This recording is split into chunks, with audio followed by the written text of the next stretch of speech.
World Intangible Cultural Heritage, Asian Poetry and Talk Show with Dr. साहेब खंदारे। नमस्कार। दुनिया की जितनी भी भाषाओं में कविताएं लिखी जाती है उनमें कई सारी विधाएं हैं। कविता के कई सारे प्रकार हमें दिखाई देते हैं।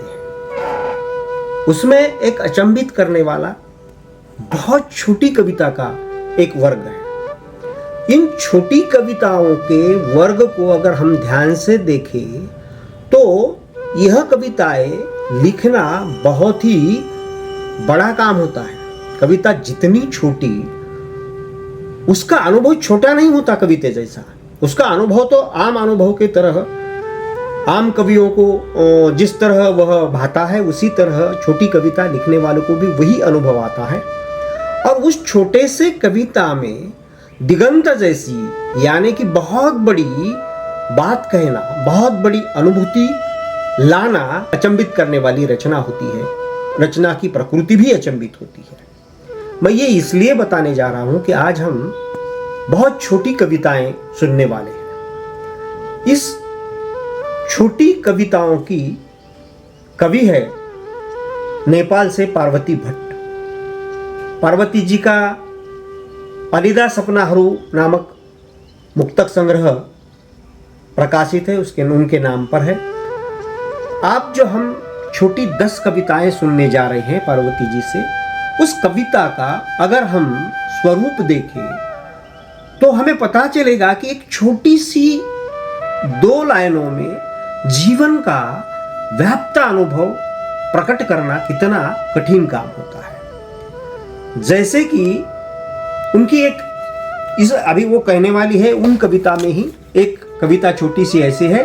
आमालाई खूब पढ़े पछी मात्र बुझे एक शब्द में पनी ब्रह्मांड थामदो रहे चार।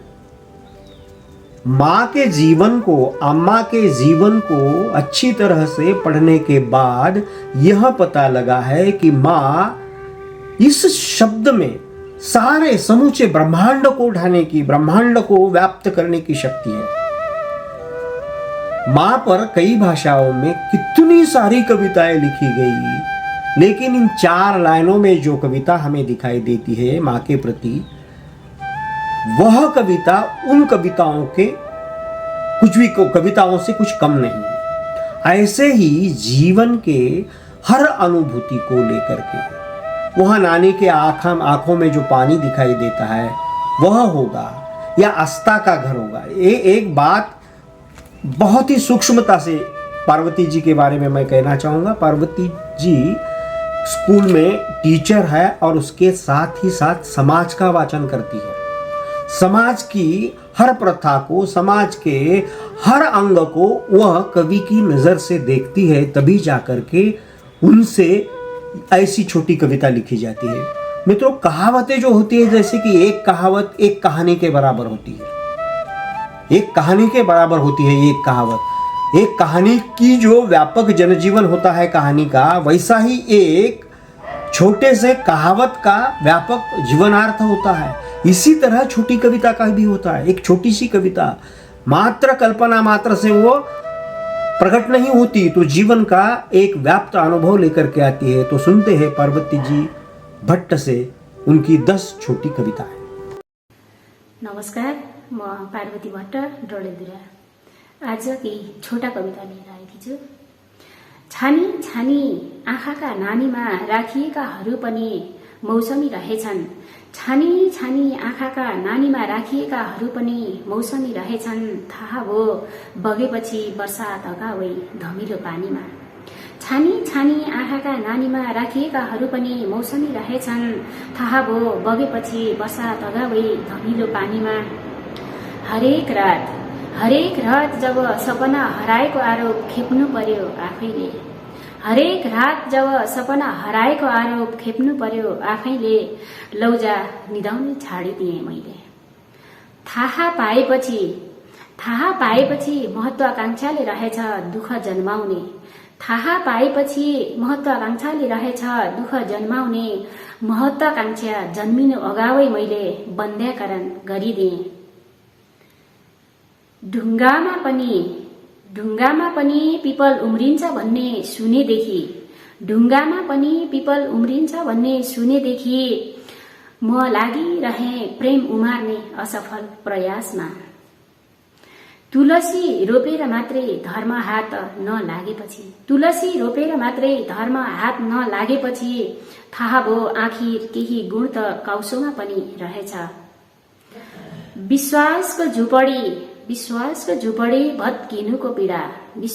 झुपडी भत्किनुको पीडा तिमी शब्दमा खोजिरहेछौ महलमा बसेर। बा गएपछि बल्ल बुझियो उदाङ्गिएको घरको कथा। बाले त आकाश थाम्दा रहेछन्। राजनीति देखेरै बुझेको पाठ न दर्शन न सिद्धान्त, यो त रु 10 को पोलिमर नोट रहेछ। जिन्दगीको वक्रपथ सजिलो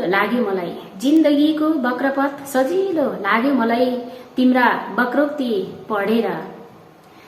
आमालाई खुब पढेपछि मात्रै बुझेँ एक शब्दले पनि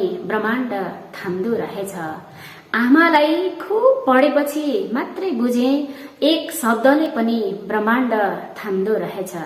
धन्यवाद, नमस्कार।